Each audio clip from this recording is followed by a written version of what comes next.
Nós vamos dar continuidade, então, ao nosso segundo módulo da parte da oficina Contos de Retalhos, a magia e encantamento das histórias na formação humana. Hoje nós vamos falar um pouco sobre a história da contação de história. Nós vamos falar, então, como as histórias nasceram e como, desde os primórdios, as histórias fazem parte, então, da formação humana. Hoje, a gente começa, então, falando de contar história na própria história. Bom, se a gente for voltar muito tempo atrás, a gente vai lembrar, então, dos homens das cavernas, em uma época em que, consequentemente, tudo era primitivo, tudo era difícil.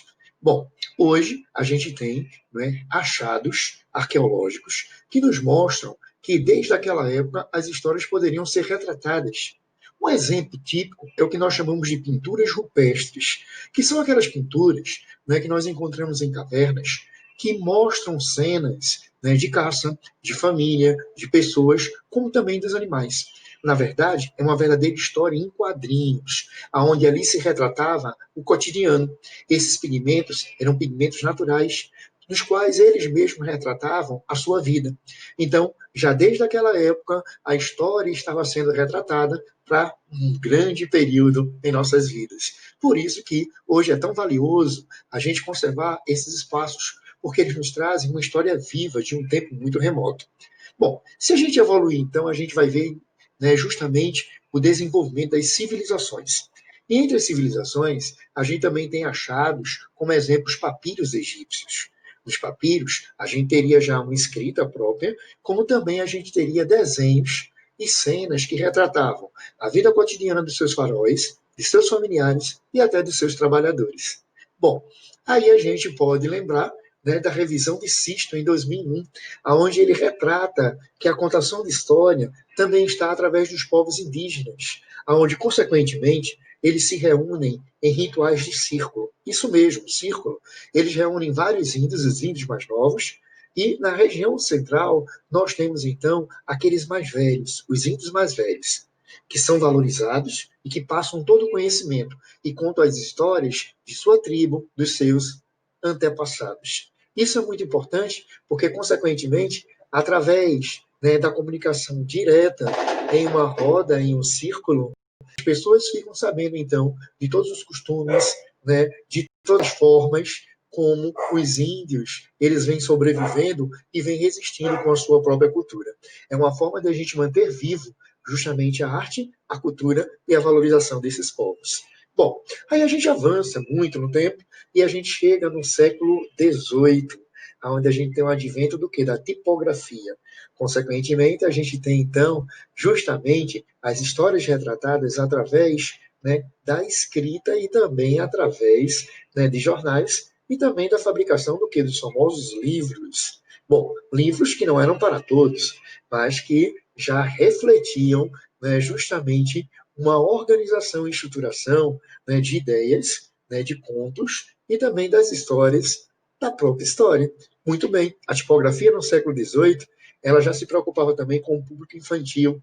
Cunha, em seu trabalho de 1985, ele já falava que nós tínhamos, a partir daí, o retrato de histórias que eram direcionadas ao público infantil. Consequentemente, hoje, se a gente fala de nossas histórias, a gente pode dizer que os livros se tornaram universais. Muitos títulos, muitas histórias foram traduzidas em diversas línguas e, consequentemente, nós podemos ter os livros em todas as localidades, em todas as partes do mundo. Bom, o contador de história, ele tem um grande compromisso. Um compromisso em valorizar a leitura, em valorizar o instrumento que é o livro.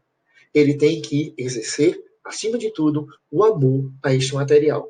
É o material do seu trabalho. É o material que ele também pode criar. É o material que ele vai divulgar. É o material que ele vai compartilhar. Daí a gente traz algumas perguntas, que são básicas. Será que você gosta mesmo dos livros? Me diga uma coisa. Como andam os seus livros na sua casa? Você tem um lugar específico? Você tem uma pequena biblioteca? Você tem prateleiras? Você tem estantes? Onde você guarda os seus livros? Onde você conserva os seus livros e cuida de seus livros? Outro fator também. Os seus livros são compartilhados? Você apresenta os livros a todas as gerações? Você pode compartilhar aquilo que você leu e achou tão importante? Bom, é algo para a gente refletir, né? O amor aos livros tem que partir de você, que quer iniciar a contação de história, porque você será o exemplo, você vai compartilhar. A gente lembra que o exemplo é a chave de tudo, é a chave para o bom leitor. As crianças, por exemplo, elas imitam seus pais. Se uma criança tem um pai que lê e uma mãe que lê, com certeza ela se tornará um excelente leitor. Né? Se a criança não tem em casa o estímulo para a leitura, nem o pai nem a mãe leem, consequentemente ela terá outros interesses. Ela não terá o seu despertar, ela não terá a sua própria curiosidade. Mas existem várias formas de a gente buscar as histórias e de contar histórias, além do livro. Mas o livro, acima de tudo, sempre será, né, a nossa base, né, a nossa história e também um veículo essencial para a divulgação das histórias, dos sonhos e também da nossa história real, ok? Bom, quando a gente fala então dos livros infantis, então a gente pergunta, qual seria um padrão bom do livro infantil? Hoje nós temos uma grande diversidade desses livros, né? Nós temos livros de vários temas, nós temos livros de várias abordagens, nós temos releituras de vários clássicos, mas, consequentemente, a gente pode dizer que as obras infantis são aquelas que, acima de tudo, respeitam seu público. Quem acha que literatura infantil é coisa boba, é coisa superficial, é coisa sem importância, está redondamente enganado. A gente pode dizer que as obras infantis, elas são rebuscadas. Muitas das vezes, elas nos tratam, né, de temas tão complexos que nem os livros adultos poderiam ter. Só que ela traz de forma suave, de forma de sonho, de forma lúdica, de uma forma que possa ser entendida ao público infantil, compreendida e refletida. A gente pode dizer que, segundo Cademartori, as obras infantis são aquelas que respeitam seu público, são aquelas cujos textos têm um potencial para permitir ao leitor possibilidade ampla de atribuição de sentidos daquilo que ele lê. Então, você tem que estimular justamente toda a parte sensorial daquele ouvinte. A gente tem que estimular ele o quê? A audição, a curiosidade, né? A visão, as gravuras. Ele tem que se sentir, né, dentro da própria leitura e da contação de história. Ele tem que viver. Ele será o personagem. Ele vai escolher qual personagem ele gostaria de ser, de enfrentar e de viver junto. A gente pode dizer também que a literatura infantil estimula a criança a viver uma aventura com a linguagem e todos os seus efeitos, em lugar de deixá-la cerceada pelas intenções do autor. Um bom autor é aquele que joga a ideia e no qual o próprio ouvinte ele começa a criar e começa também a acrescentar de sua impressão e de sua vivência coisas novas. Não é? A gente diz que em livros usados como transportes de intenções diversas, interações entre as linguagens visual e verbal. Tá? Então a gente tem que se livrar, né, justamente daquele conceito. É isto, disse isso, disse aquilo. A gente pode dizer que os livros nos dão asas, asas da imaginação, para a gente argumentar, para a gente até criticar, ou então até modificar as histórias, porque nós temos esse poder. E o contador de história, ele tem um grande respeito ao autor, mas também ele tem um grande respeito ao seu público. Ele tem que respeitar também a liberdade cognitiva e criativa de seu público, escutando e ouvindo então as suas avaliações. Eu me lembro bem que um dos meus livros foi adotado por uma escola. E toda escola que adota um livro, ela faz uma avaliação sobre o livro para, de uma certa forma, ter um parâmetro se realmente os alunos leram aquele livro, não é? E o legal é que uma professora, ela mandou as questões que ela, né, colocou na prova, né, sobre o livro meu que foi adotado. Bom, eu achei uma avaliação fantástica, porque, primeiro, as questões não eram de múltiplas escolhas. As questões não tinham a resposta certa. As questões eram dissertativas, eram questões abertas, aonde a criança e o jovem, ele teria que dar a sua impressão sobre determinada história, sobre determinado personagem, sobre determinado fato. E aí a gente teve surpresas maravilhosas. Nós tivemos visões dos personagens que eu mesmo criei, que eu jamais imaginaria poder, né, avaliar. Quer dizer, as crianças, elas têm uma criatividade, elas têm uma percepção que muitas das vezes nos fogem. Por isso que o nosso público, ele deve ser muito respeitado e por isso que o nosso público também, ele tem toda a liberdade de circular nas histórias em que nós apresentamos. E o contador de história, ele tem que deixar seu público muito livre. Quantas vezes nós começamos a contar uma história e, consequentemente, a gente tem influência de uma criança que pode até modificar o roteiro e até o final de uma história. Né? Isso a gente vê muito quando a gente vai fazer isso em um público ou reduzido ou grande, aonde a participação infantil é tão intensa, quando a criança está tão estimulada, ela participa, ela opina, ela influencia, ela modifica. E o contador de história, ele tem que estar de braços abertos a todas essas intervenções, sem perder o foco de sua história, porque sua história precisa ser concluída, porque todo mundo assim espera. Mas, acima de tudo, ele dá a oportunidade de uma grande abrangência. Então, a obra infantil, ela respeita o público e gera ao público a necessidade de criação, de reinvenção, de remodelação e de um novo conceito e até de colaboração. Isso é que é importante a gente avaliar enquanto contador de história, tá? Bom, aí a gente pode passear um pouquinho sobre os padrões, né, da literatura infantil. Nós temos histórias clássicas, né, que nós tivemos um contato, e nós temos também a nossa literatura própria. A gente também tem a nossa influência sobre a nossa literatura brasileira. Mas de forma geral, de forma universal, a gente pode agradecer muito, né, a alguns autores que, de uma certa forma, foram a grande alavanca para a criatividade e também para a reflexão. Bom, primeiro, a maioria das nossas histórias infantis, elas foram histórias transformadas. Foram histórias que, durante séculos atrás, eram histórias de terror, eram histórias de cunho adulto, com muita violência e também, né, com muito terror. Bom, o que é que aconteceu? Alguns dos autores pegaram as histórias, né, de base, as histórias raízes, e suavizaram essas histórias. Transformaram essas histórias, que se transformaram, né, justamente em contos, em sonhos, né, e, acima de tudo, de uma forma lúdica e delicada, ele conseguiu, então, passar uma mensagem, suavizar os personagens e, assim, conquistar o público infantil de todas as idades.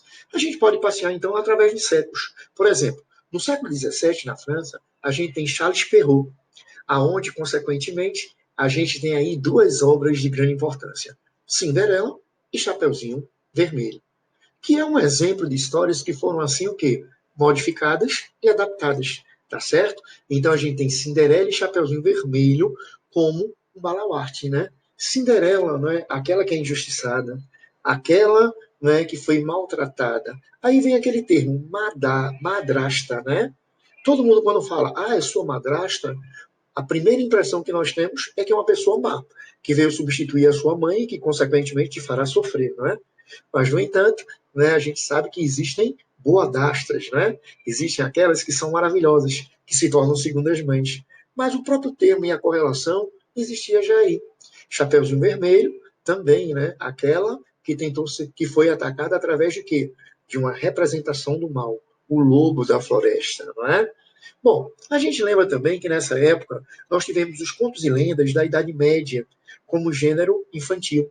Geralmente os contos e as lendas, elas foram adaptadas e também suavizadas. Elas criaram então personagens mais próximos dos reais, mas personagens com características humanas, com os seus defeitos, com suas ambições, com o seu amor e também com a sua empatia.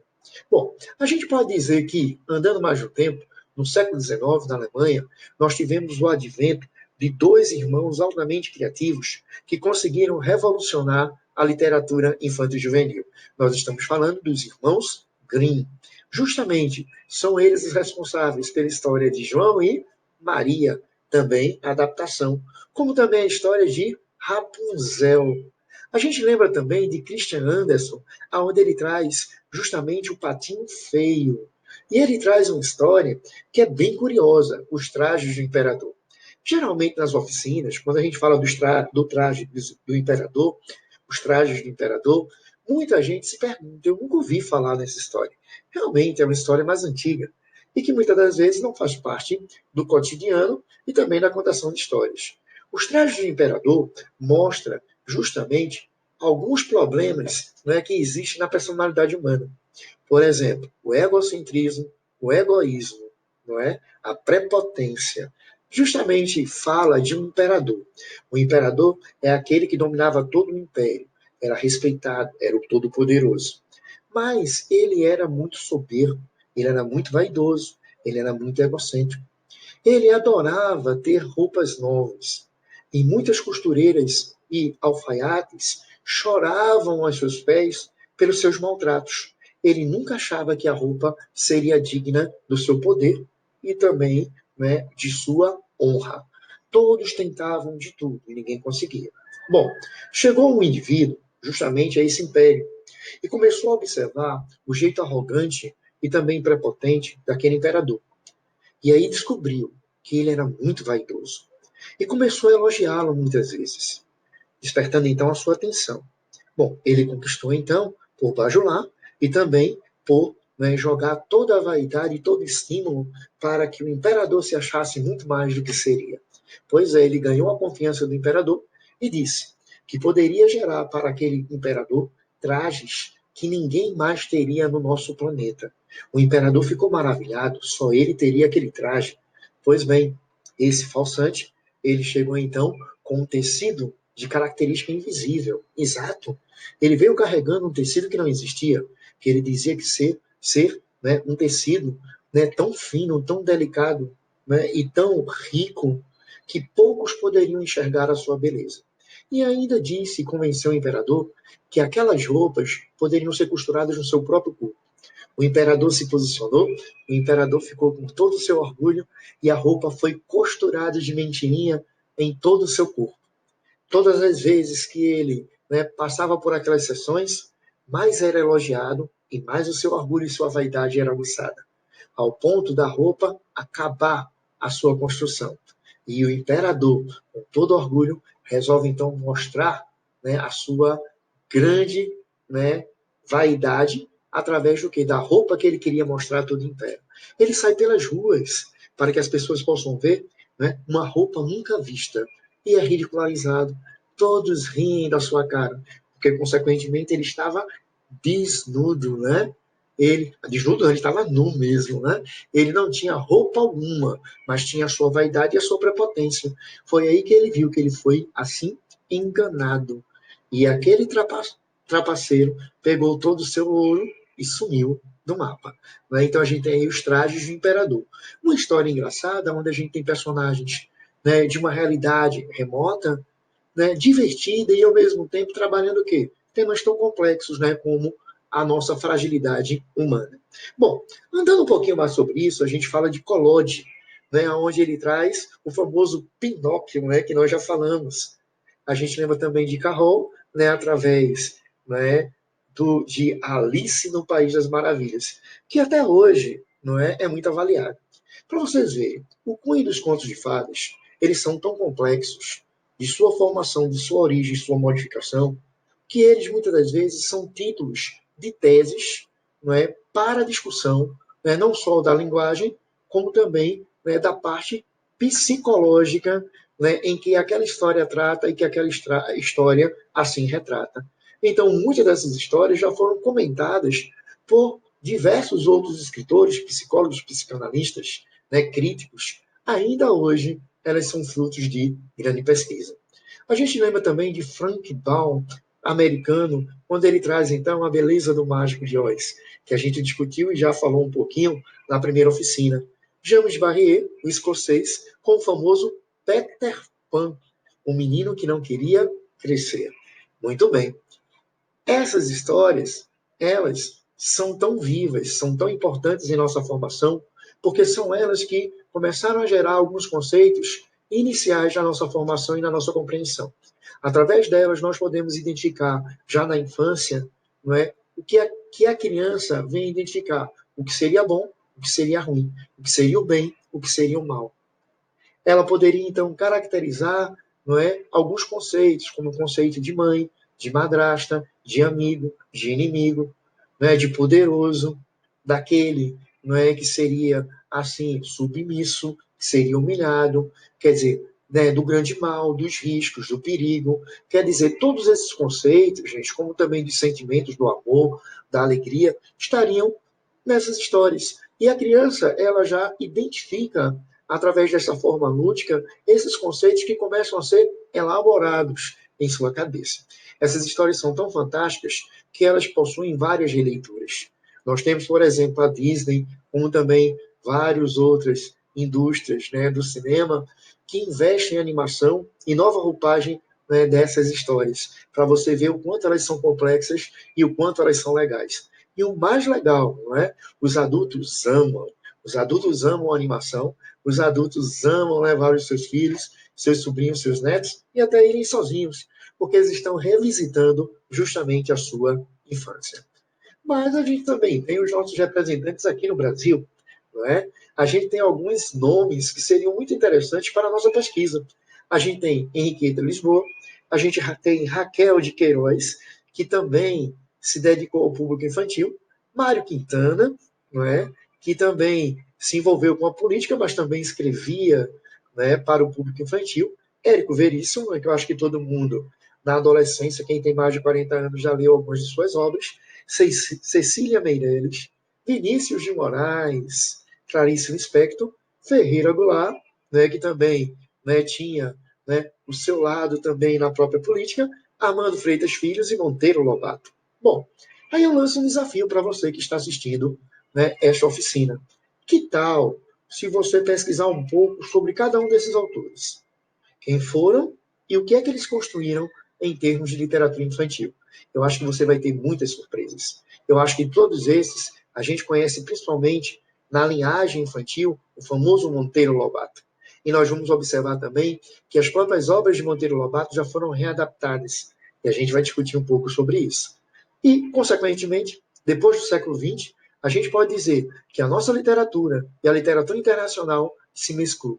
Hoje, nós podemos, então, ter parâmetros, né, de literatura, de cultura, de costumes, de civilizações, através de diferentes povos, produzindo essa literatura, né, que estaria ali exposta para todo mundo, através do quê? Da tecnologia e também das traduções de seus livros. Então, o século XX ele premiou, então, um processo de globalização com a internacionalização, né, dos nossos gêneros, do gênero infanto-juvenil.